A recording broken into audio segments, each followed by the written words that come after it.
Lisa, we've been talking earlier about the poll that New York Times published, New York Times Siena poll about Israel. This is something, and I'll just say it, I feel like I need to say this. This is something we have been warning. I specifically have been warning my friends that I grew up with, that I was in politics with, that have always been pro-Israeli. People always joked, Joe, if you ever want a key to the city of Tel Aviv, you can go in any time and they will do it, because nobody has been a fiercer defender of Israel. I spoke at AIPAC meetings. I believe that Israel holds a very special place in the world. And yet, I have been, as a supporter of Israel, deeply concerned at the Netanyahu government over the past decade, but particularly after his military generals and his intel officers were saying, okay, there are no more military objectives here. All we are doing now is causing additional suffering to the people of Gaza. And it's played out on TV. He's continued it. The New York Times did a long story about why he's doing it. And most people in Israel think it's because he knows that when the war stops, when the shooting stops, his career stops. Talk about the impact on Israel's standing. Forget the world. The world's usually anti-Israel. Let's talk about in America, where we've always been a bulwark of support for the people of Israel. Well, I think you're right? I think there's an expectation that, Europeans are going to isolate Israel. We're seeing that. But there was this sense that Israel has this special relationship, which is really what you're saying, right, with the United States. And what we saw in this poll is, at least among the American people, that special relationship appears to be in tatters. These numbers were really striking. A majority of Americans oppose giving additional economic military aid to Israel. Can I stop you there? Yes. A majority of Americans oppose military or economic aid to Israel.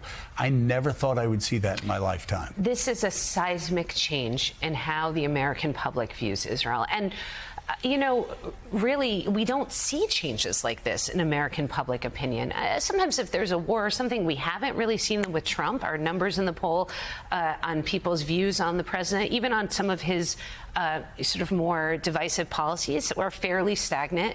But on the relationship with Israel, it's really a significant change. It's not just the conduct, how the Israeli government has conducted the war. People want the war to end. Majorities want the war to end.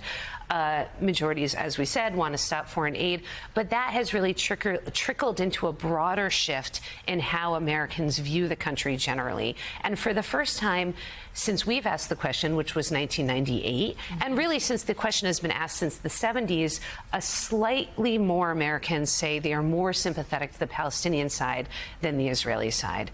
And that, the change is most pronounced, of course, among Democrats, but there's been shifts among Republicans, too, that are notable. We noted earlier, Richard, to younger voters, 70% say yes, we should stop aid as well. So with this shift, really in the last couple of years, how does it affect policy from the American side? We saw this 20-point plan for Gaza rolled out by the president and prime minister yesterday. Does waning support in America affect policy? Not yet. I think the real question, Lily, is whether it will over time. Just very quickly. It's really interesting, particularly for younger people. Israel's no longer David. Israel is Goliath. That is their take on Israel. And also the Israeli government and their friends in this country have played a kind of inside game. You were in Congress, as I recall. A big emphasis was on winning votes on the Hill, not so much the larger public conversation.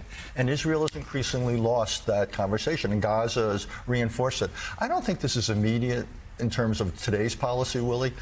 But if I were the Israeli government, if I were Israel's friends in the United States, and I consider myself one of them, this is a warning signal. This is a sign that Israel can't assume that it has this enormous automatic reservoir of support in this country.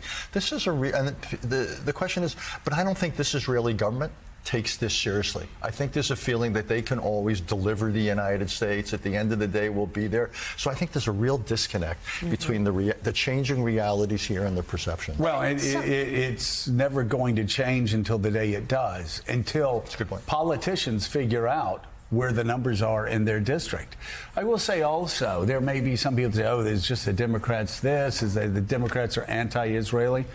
Every election, 70% of Jews in America vote for Democratic presidential candidates. They just do. It's unchanging, no matter what happens.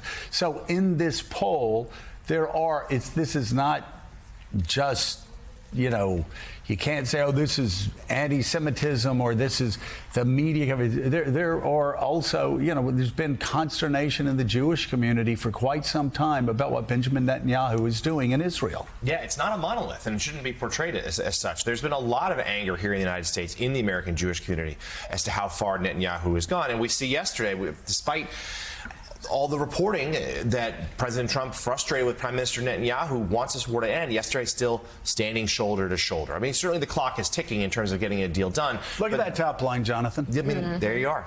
Do we think Israel is intentionally or unintentionally killing civilians?